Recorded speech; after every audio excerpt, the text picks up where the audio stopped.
Hi YouTube, it's Joshua Miles and welcome back to my channel. Today's video is going to be yet another solved case for my Curious Case series.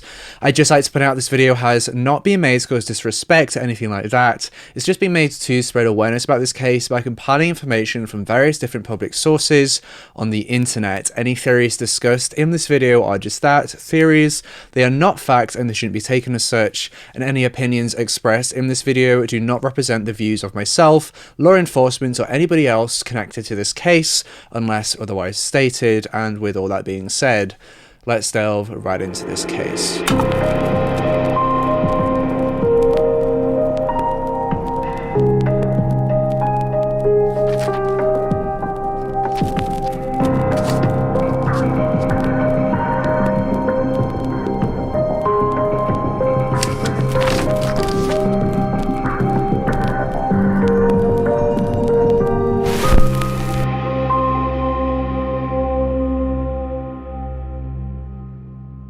Elizabeth Selina Valid was born on Monday the 28th of May 1973 and lived in Richmond, Virginia, United States with her married parents Jackie Valid and Hassan Valid. Jackie Berwick had come to the United States from Nottingham, England to start work as a nanny when she met an Iranian-born university professor named Hassan Valid. The couple quickly fell in love and subsequently got married in 1971. Elizabeth was born just a year after the marriage in 1972. According to some sources, Jackie actually flew back to Nottingham 2 months prior to Elizabeth's birth so that Elizabeth could be born in the UK and subsequently receive British citizenship. Jackie and Elizabeth then flew back to the United States following Elizabeth's birth, where the small family lived together. Sadly, when Elizabeth was 2 years old, her parents' marriage fell apart, and in 1975, Elizabeth and her mother Jackie flew back to Nottingham to live with Jackie's parents, where the family remained separated for 4 years. Jackie and Hassan thereafter divorced in 1979. At just 3 years old, Elizabeth was described by her family and friends as being a very bright kid. She could already count to 100 and was already able to recognize the majority of the alphabet. Elizabeth, known to her family and friends as just Lizzie,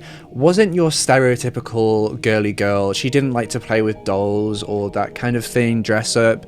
She was more interested in puzzles and jigsaws. Further to her apparent intelligence, Lizzie was also very self-willed and obstinate. According to some sources, she always got what she wanted and she was spoilt rotten by her grandparents, which is who they lived with. In a change of fortune for the mother-daughter family, Jackie landed a part-time job in one of her friend's boutiques when Lizzie was about 5 years old. This enabled her to rent a small 2-bedroom apartment in the same area as her parents, and was finally a positive step towards a happier future for both Jackie and Lizzie. As with most 5-year-olds in the UK, Lizzie started her primary school education at about the age of 4 and 5, where she not only learnt the usual stuff that you learn at primary school, she also had further lessons in the clarinet, the flute, and the piano. Lizzie's grandparents, who they no longer lived with, still remained quite a massive part of Lizzie's life, with her grandfather picking her up multiple times a week from primary school. This is a strong indicator of how 3 role model adults in Lizzie's life, who allowed her to get away with practically anything and allowed her to have practically anything she wanted, were such a constant presence in her life. Lizzie often entertained her family through her music, and was even known to write and perform her own funny little songs, which she would sing and dance to. Her childhood could be viewed as blissful for Lizzie. She was extroverted, she had loving friends and family, and she almost always got what she wanted. Her father, though, was largely removed from Lizzie's day-to-day life, with her only receiving birthday and Christmas cards from him, and the occasional phone call. However, when it became time for Lizzie's secondary school to be chosen, her father voiced his desires for her to be privately educated and go to a private secondary school. He even offered to pay the tuition fees. Lizzie, be that as it may, wanted to continue going to the same school as the friends she'd made at primary school. She wanted to go to the same secondary school as them, which was not this private school that her father wanted her to go to. She refused to even entertain the idea of changing schools, and because Lizzie typically got whatever she desired, upon graduation from primary school when she was 11 years old, she began to attend Arnold Hill, which was the local comprehensive school. Lizzie's mother, Jackie, would later tell the media that allowing her daughter to go to Arnold Hill and not making her go to this private school would be a decision that she would regret to the day she dies. Lizzie would frequently skip school without given reason, and it seems for the most part that she went largely unpunished for this. Her sudden change in behavior from the hard-working student at primary school to the rebellious student at secondary school coincided almost perfectly with her father's remarriage. Following her father's second marriage, Lizzie stopped receiving birthday and Christmas cards from him, and all contact practically ceased. The ensuing aftermath of the removal of her father from her life, the hormonal changes from going through puberty, and the stresses of starting a secondary school all evidently played a massive role in her sudden change of behavior. According to her mother, by the time Lizzie was 16 years old, she would often go out for long periods of time at night without telling her mother what she was doing or where she was going or what time she'll be back. By the end of her final year in compulsory education, at just 16 years old, Lizzie dropped out of school with no qualifications, and seemingly she abandoned her dreams of following a career in the musical theatre industry or the performing industry. As soon as Lizzie left school, she made it known to her mother and her grandparents that she wanted to move out and be her own person and get her own place as soon as possible. According to an article in the Evening Standard, after a series of rows with her family, Lizzie managed to convince her mother to pay the rent on an apartment in Nottingham, which she shared with a couple of other girls. And with that, Lizzie moved out of her mother's flat and began to further withdraw from her family. She did, at any rate, land a job as a receptionist for a firm of solicitors, though it became apparent that she found the job to be boring and subsequently quit. Simultaneously to this, Lizzie had begun to hang out with a group of people that could be described as being very flashy. The group regularly had party after party, primarily at Lizzie's flat, which actually ended with the neighbours making noise complaints and Lizzie being asked to leave. When Lizzie was 18 years old, her mother was shocked to learn that Lizzie had gotten pregnant. Lizzie was dating the baby's father at the time, and in light of the news, she moved with the baby's father down to London. Elizabeth gave birth to a daughter in 1992, whose name remains private for obvious reasons, though sadly, when her daughter was about a year and a half old, Lizzie went off on her own. She left the baby with the child's father. It was shortly following Lizzie's move to London, and around the same time of her daughter's birth in 1992, that a local tabloid newspaper exposed her for working at a massage parlor. It's important to note within the context that this massage parlor was just a front for sex work. Lizzie's mother, Jackie, was shocked to learn of this, believing that her daughter simply worked as a beautician and that she didn't partake in sex work, and she had this strong job as a beautician. Subsequently, Jackie tried to persuade Lizzie to move back to Nottingham to live with her. However, all of her attempts were fruitless. After Lizzie had abandoned her daughter for reasons unknown, she met an elderly married man who was a property tycoon. I have to point out that this elderly married man, I don't think he was actually elderly in the sense of being 70s, 80s.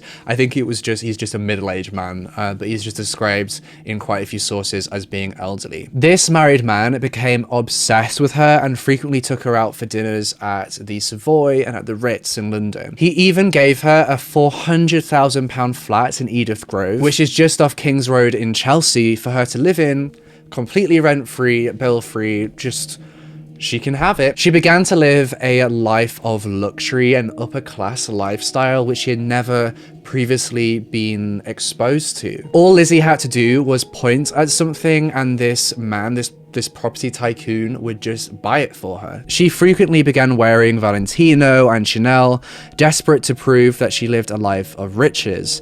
unlike her mother. This rich man also offered Lizzie to pay for her breast and bottom implants, which she accepted.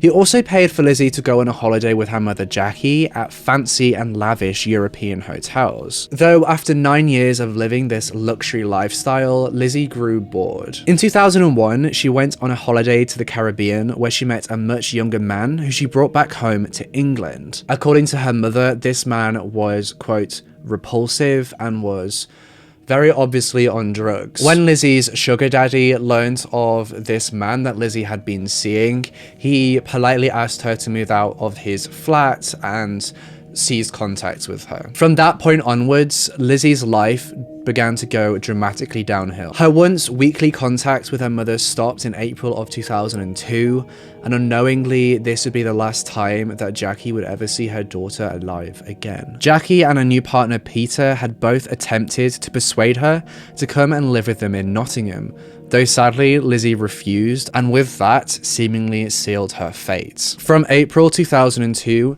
Jackie didn't receive any more phone calls or messages from her now 29-year-old daughter. When Christmas and New Year's came around, Jackie was devastated when her daughter failed to phone or message her just to wish her a Merry Christmas and a Happy New Year. It was in the early days of January when Jackie was sat watching television that her doorbell rang, and her life was about to be turned completely upside down. On the other side of the door stood 2 police officers bearing tragic news about her daughter Lizzie. The police officers asked Jackie whether her daughter had breast implants, to which she responded saying yes, she did. Jackie was then informed that the remains of Lizzie had been identified through the use of the unique serial code on her breast implants. In other words, the police had recovered the remains of a woman, and the remains would have been so mutilated that they were unable to identify her through any other means besides these unique serial codes on the breast implants. As you can imagine, these words would completely destroy any mother. The investigators had not only discovered the remains of 29-year-old Elizabeth Valid, but they had also discovered the remains of a 34-year-old mother of 2, Bridget McLennan. The dismembered remains of both women were found on the 30th of December 2002 in a refuse bin in Camden, London. Not too much is known about Bridget McLennan, though we do know that she was born in New Zealand and that she had relatives in London. She, as with Elizabeth, had also turned to sex work to pay her bills and had previous convictions connecting to sex work and drug-related crimes. I was unable to ascertain much information about the history of Bridget in my research, though if you or anybody you know may have any more information about who Bridget was as a person, anything more about her story, then feel free to leave that in a comment down below, as I'd hate to minimize Bridget's life to just a few moments in this video. It's my belief that every victim's story is just as important, and I want to be sure to use my platform to give a voice to those who may not necessarily have a voice anymore and tell their story. The police knew that it was very likely, due to the nature of work of both women, that the perpetrator was likely to have been a client of both of them. Subsequently, the investigators on this case began to interview known friends of Elizabeth and Bridget to try to determine whether anyone saw them with anyone suspicious, or who even their last client was. From these informal interviews, it was determined that both women had both been last seen with the same man. Elizabeth had last been seen around the 19th of December 2002 with this man, and Bridget had last been seen the following week on the 24th of December 2002 with the same man. The man was identified through these interviews to be 51-year-old Anthony John Hardy, who was later nicknamed by the media as the Camden Ripper. But who was the Camden Ripper? Why did he do this? And were the murders preventable? To answer these questions, we first have to delve into the history of Anthony Hardy. I've taken a lot of information from the official inquiry into Anthony Hardy and his care, which I have listed in my sources down below. I will be omitting certain parts of the timeline from the inquiry in this video just because they don't really add anything more, and they don't really give any more context behind the crime. they don't really add anything to the case. Though, if you are interested, I do advise that you go read the report. As I say, it's listed down below. Anthony John Hardy was born on Thursday, the 31st of May, 1951, in Burton-upon-Trent, Staffordshire, England, to a family of coal miners. According to my sources, Anthony had a fairly regular upbringing with nothing of note occurring. Upon graduation from compulsory education, Anthony went on to study at Imperial College London, where he successfully obtained a degree in engineering. While he was at university, Anthony met a woman called Judith Dwight, who he would later go on to marry. Following his graduation from university in the 1970s, Anthony moved with Judith to Tasmania, Australia, where he began work for a major company and eventually became the manager of that company. There, the couple had 4 children, 2 boys and 2 girls. According to some sources, as early as 1982, Anthony Hardy began to display some symptoms of an underlying mental illness. It was during the year of 1982 that Anthony tried to brutally murder his wife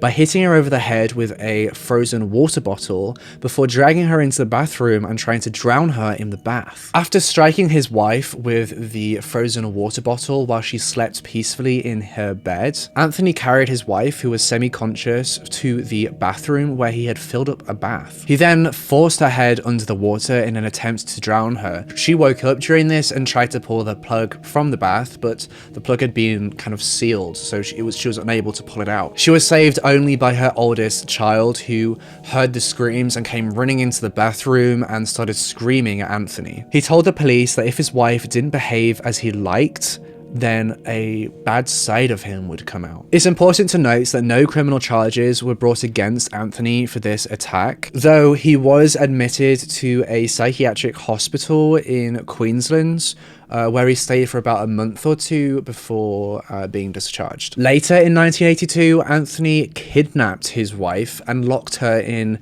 a hotel room, refusing to let her leave. He threatened to kill her, but he changed his mind when she brought up their children, and he subsequently let her go. Immediately following that, Judith filed for divorce. The couple actually decided to try and work on their problems and iron everything out and, try marriage therapy, determined to make the marriage work, but that was to no avail. It wasn't until 4 years later in 1986 when the couple finally legally divorced and their papers went through, and Judith won full custody of all 4 children. Soon after the divorce, Judith returned to England with the children to start a new life and to turn a new leaf. Anthony also followed him to England, and during November of 1986, a restriction order was completed which required Anthony to stay away from them and stay away from their family home. Unsurprisingly, Anthony broke this restraining order and was subsequently imprisoned for a brief period. After his short stint in prison, Anthony decided to go get psychiatric help, and he was actually diagnosed with peripheral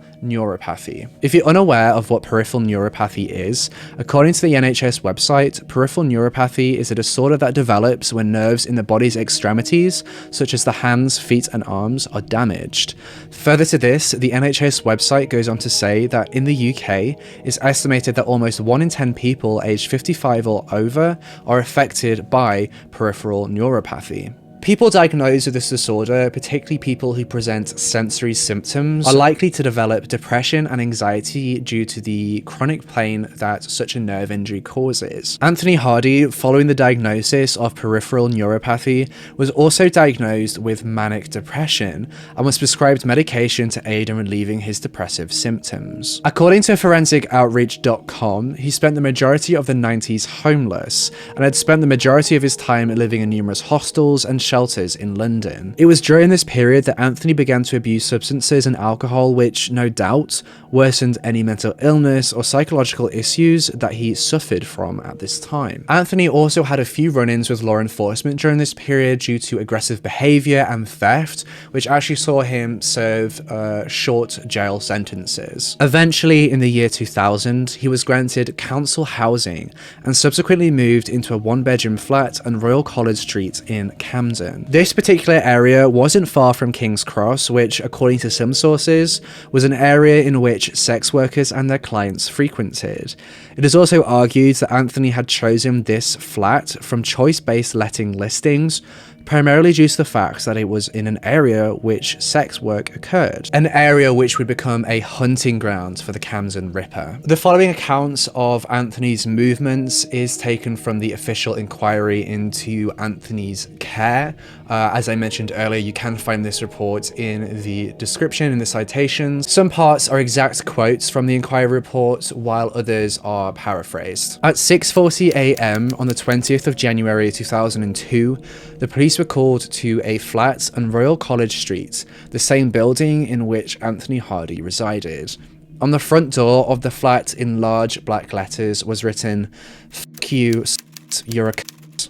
The police officers noted that the lower part of the door was covered in a liquid. The police noted that the lower part of the door from the letterbox down was covered in a liquid, and there was a pool of liquid bubbling at the foot of the door. The police officers also noted that that same liquid could be found on the inside of the door, indicating that it had been poured through the letterbox. Fortunately, the owner of the flat was healthy, fine, safe. Nothing seemed amiss with her. She was perfectly fine. Though this vandalism obviously caused significant distress. In what sounds like evidence from a murder mystery drama that you'd see on TV, a trail of drips and footprints led from the bubbling pool of liquid on the floor down to a flat below, on the floor below. Initially, there was no answer when authorities knocked on the door of flat 4, although after police returned a short while later with a few more officers, the door was answered by the tenant, Anthony Hardy. Anthony was immediately questioned by the police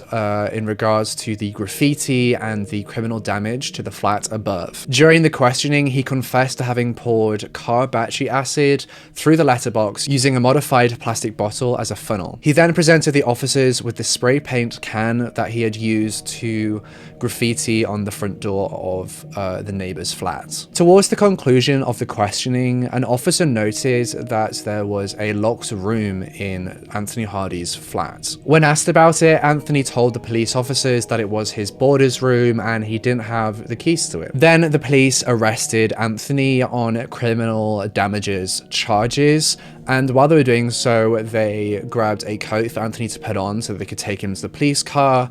And as the police officer took this coat from the coat rack, he noticed that there was something hard in one of the pockets. He reached in and pulled out a key. The officer then tried using this key on the locked door, and to their dismay, it opens the door and it unlocked. And what would have been just a case of a neighbor fight gone wrong turned into a murder investigation. Inside the room, the police officers found the dead body of a woman lying on the bed with a towel covering her face. The officers turned to Anthony and noted that he was bright red and sweating profusely. Subsequently, the officers arrested Anthony on suspicion of murder. When crime scene investigators arrived on the scene, smudges of blood were found on the walls next to the bed and on the pillows.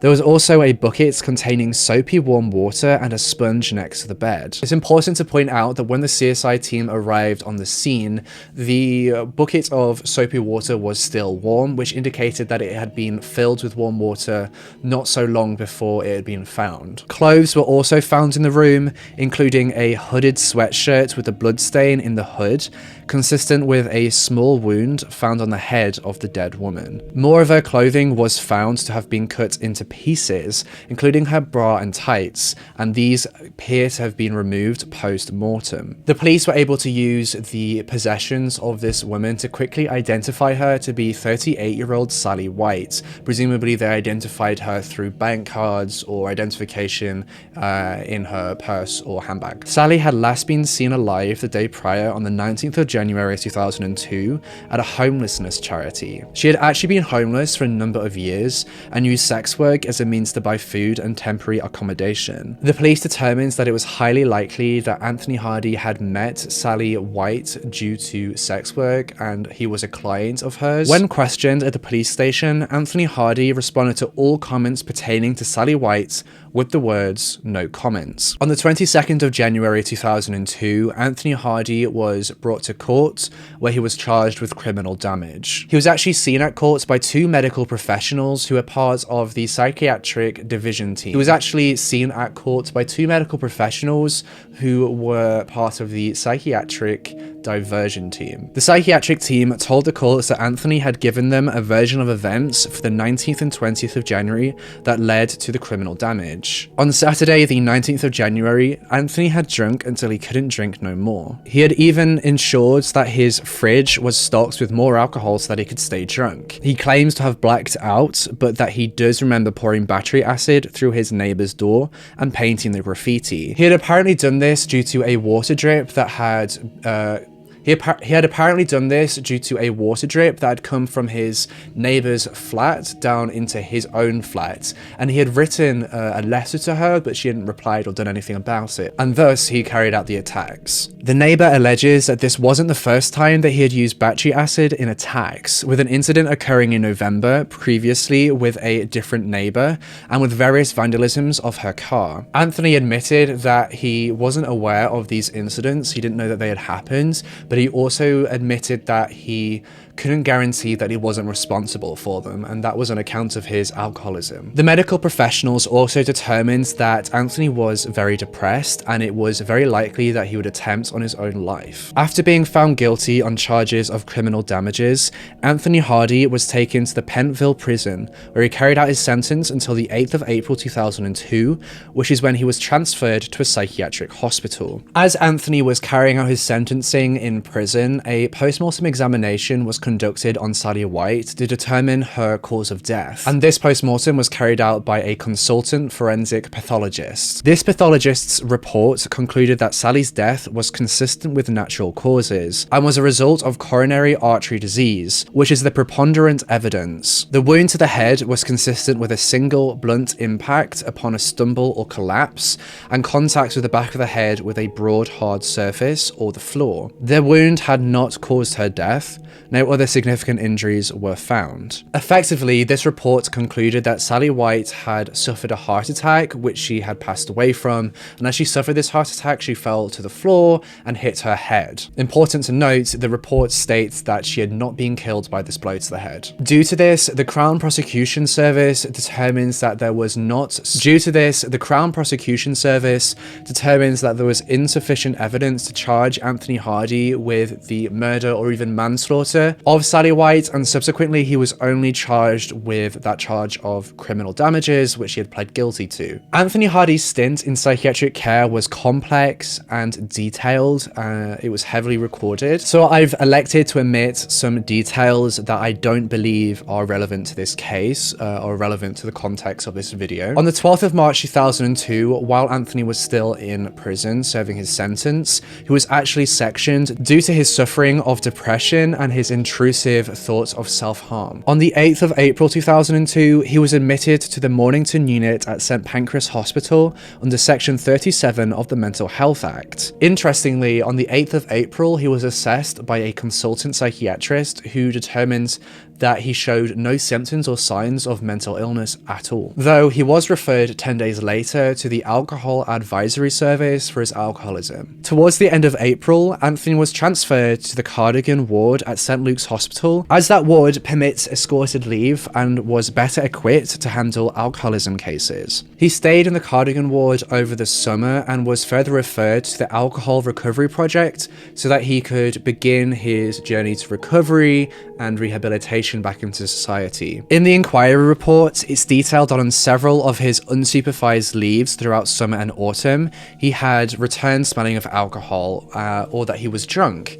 Due to this, his leave was suspended and then later reinstated numerous times. His mental health was also regularly assessed, and he was prescribed a repeat prescription for antidepressants and mood stabilizers. On the 14th of November 2002, Anthony Hardy was discharged as a formal patient from the hospital following a meeting. He was still an informal patient though, and had to see his care coordinator weekly, return to the ward weekly for medication and physical observations, and to continue to attend the Alcohol Advisory Service and the Alcohol Recovery Project. Medical staff on the ward, his care coordinator, the ward manager, and people from the Alcohol Advisory Service and from the housing department concluded that Anthony had made great progress, and Anthony told them them all that he felt dramatically better than before. He was made aware that an injunction would be put in place ordering him to stay away from his neighbors and not to bother them. Anthony told them all that he would also continue taking his medication. The following day, on the 15th,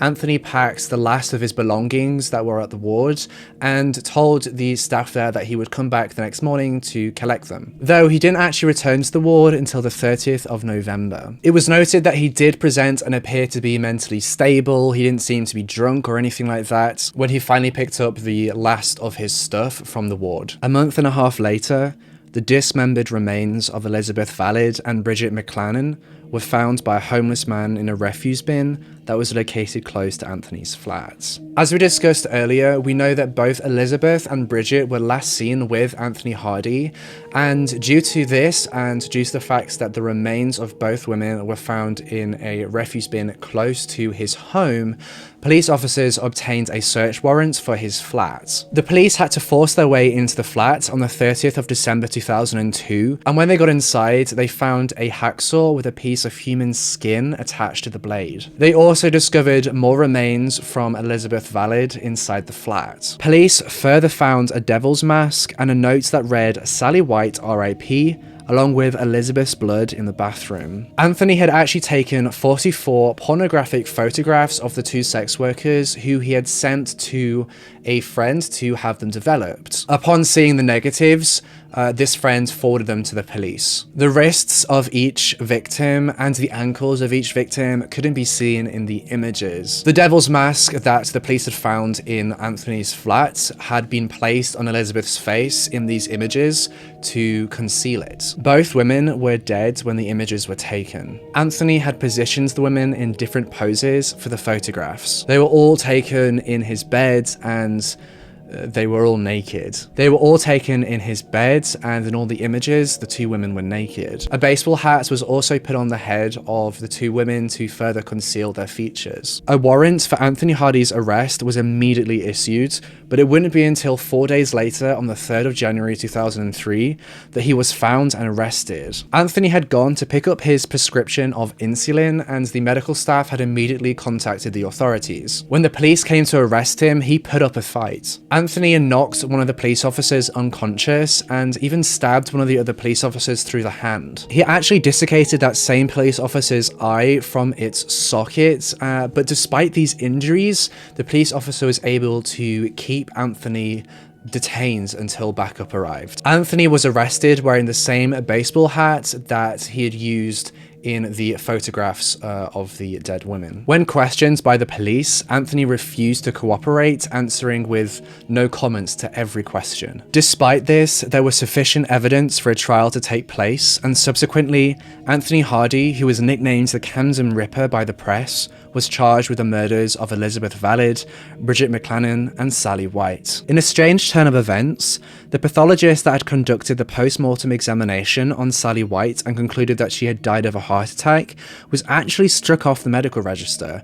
He had wrongly identified the cause of death for numerous victims. The trial against Anthony Hardy commenced in November of 2003, and he initially entered the trial with plans to fight the charges on grounds of mental illness, though as soon as he went to plea, he changed his plea to guilty on all charges. On the 25th of November 2003, Anthony Hardy was sentenced to 3 life sentences for the 3 murders. The judge told Anthony during the closing of the trial, "Only you know how your victims met their deaths, but the unspeakable indignities to which you subjected the bodies of the last 2 victims in order to satisfy your depraved and perverted needs are in no doubt." Following his sentencing, an independent inquiry into Anthony Hardy's care was ordered to try and determine whether the murders could have been preventable. The medical staff on the ward in which he had stayed with due to mental illness problems had determined that he posed an extremely low risk to society when they discharged him, though just less than a month later, he brutally murdered 2 women. The inquiry reports concluded that even with the benefit of hindsight, Anthony Hardy alone was responsible for his actions. The fact that the person who had murdered 3 people also happened to have a mental illness was coincidental and made no contribution to the murders. It was found that there was no failure at all of the health services. In Anthony's case, it was ruled by the judge that he must never be released from prison, and it was actually placed on a list of lifelong tariff prisoners. Anthony's motive for the murders was purely sexual. It was all so that he could get sexual gratification. He destroyed the lives of numerous families to gratify his perversions, and I can only applaud the Crown Prosecution Service and all the police officers that worked on this case in ensuring that this monster stays behind bars until the day he dies rotting. And that's everything that I have for you in today's case. Thank you so much for watching this episode in my Curious Case series. If you want to see more true crime cases just like this one, then be sure to hit that subscribe button and hit that bell icon so you can be notified every single time that I post a brand new true crime video. Don't forget to follow me over on Instagram and Twitter. And with all that being said, I'll see you in the next case.